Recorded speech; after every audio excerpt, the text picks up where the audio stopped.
as far as the rally is concerned this morning at the Dobsonville Stadium? Well, as you can see, a blue wave is sweeping through the Dobsonville Stadium here in Soweto.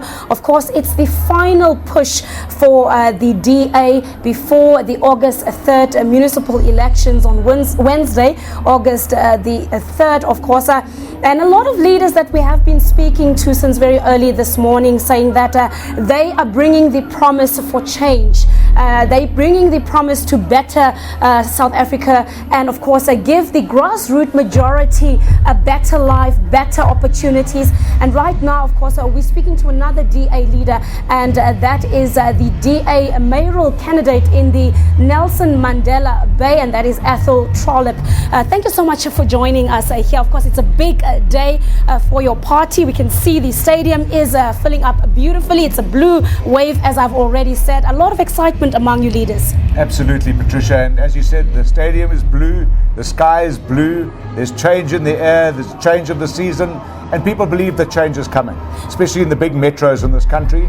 Change from poor ANC government to an idea and a concept of good, clean, open government that caters for all South Africans.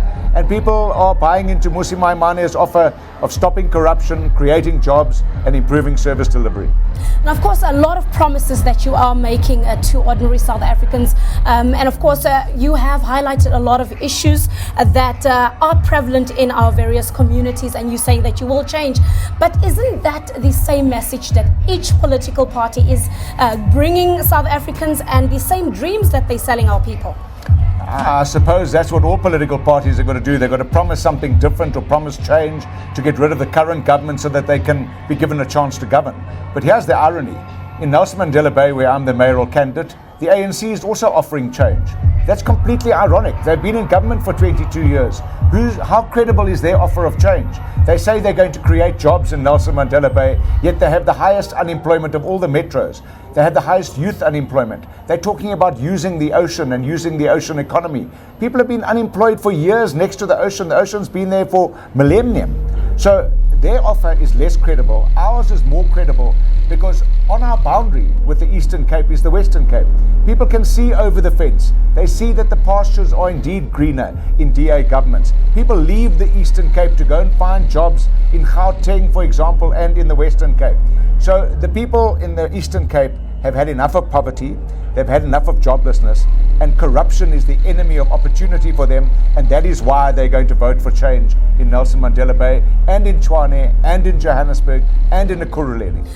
Now, since the dawn of democracy in South Africa, would you not agree that there's a lot that has happened? There's a lot of opportunities. There's a lot of betterment in the lives of many in South Africa under the ANC government. Should that not at least be given recognition? Absolutely. I recognize that every single day. South Africa is a much better place today than it was even yesterday. South Africa is a much better country than it was prior to 1994.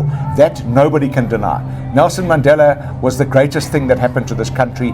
He brought us together. He promoted reconciliation. He said together we're better and together we are better. Unfortunately, under the current leadership of the ANC, we've been driven apart and being more and more polarized, and that makes South Africans very wary because they believe that we are better together. I believe that you and I are better together.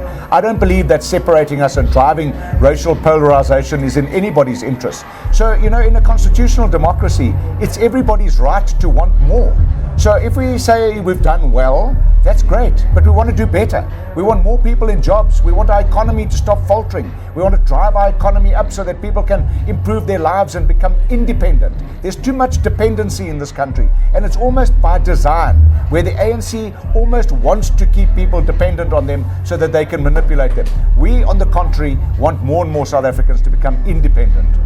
All right. Of course, you're also a party that prides yourself on racial diversity, and you keep on telling South Africans that you're stretching beyond racial lines, cultural lines, and that is the South Africa that you hope for. And I think that's the South Africa that we all hope for. But you stand also accused of using black faces at the front line, while at your top structures you are still lily white.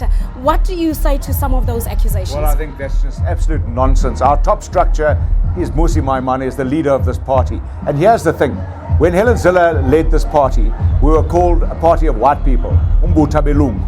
Now that Mmusi Maimane leads this party, and it looks like it does here, they say these black people that are here, Kama Bulam Nyama, which essentially means that they black Boera. Now that's the real danger of racial polarization. When you see everything through a racial prism, then you end up in a cul-de-sac where ultimately race is about black and white, then it becomes about ethnicity, and we've seen it in Tshwane. When the ANC appointed Togo Didiza, Tshwane burnt and the people said, Asimfunum Zulu up, we don't want a Zulu-speaking person here. That is dangerous in a country as diverse as ours. So the ANC never used to talk about the DA. The ANC never used to talk about its leaders. Now all they talk about is the DA and its leaders, because we are the greatest threat to the ANC. We are the only party that has grown in every election. And in Nelson Mandela Bay, the ANC have done worse and worse in the last 6 elections. That is a trend that they cannot reverse. So now they are lashing out with race because we've done better and better in every election. So it's the ANC that's threatened, and it's the ANC that's driving that narrative. Now, the road to elections is never easy for any country, and a lot of controversy comes out, and your party is not free from that. You yourself have been accused in the past week or so of serious allegations of abusing farm workers related to your family farm in the Eastern Cape. What do you make of those allegations? Well, it's not in the last week. The reality is that that story first broke last year. It didn't have the desired impact for the ANC, so they trotted the same people out again. The ANC forgot to tell the people of this country that some of those people who ostensibly worked for me never worked for me. One of them was an ANC councillor. When I was a councillor, we were councillors together in 1995. He never worked for me. He was a politician. If he'd suffered any abuse from our neighbours, he didn't work for me or my family, he worked for the neighbours. If he'd suffered any abuse, he had political recourse, but he never used that because there was no abuse. So the reality is that this story is now 7 or 8 months old. The ANC are rehashing it. It's to promote their narrative of racial division and maltreatment. I've sued the people who have precipitated this story. I've got a court date in February. Of course, it doesn't help me now, but the truth will come out. Because I know that I never abused anybody. My family never abused anybody. I know that I paid well above the minimum wages. I know that my staff all received a provident fund. They all received severance packages. They all had right to live on that farm. The Extension of Security of Tenure Act guaranteed that. So I know what the facts are. The ANC never let the facts get in the way of a good story. The facts will come out, the truth will come out, and it'll be the ANC that's got egg on its face. Are you worried about, that those allegations being brought up again on the eve of elections? Patricia, I've been a public representative for 22 years in South Africa. I've been the parliamentary leader of the DA in Parliament. I've been the provincial leader of the DA for 14 years. I don't have any blemishes in my track record. This is a desperate political smear campaign. It will be exposed for that. I have no reservations. I know what the truth is. God knows what the truth is. And the ANC are going to be severely embarrassed by this.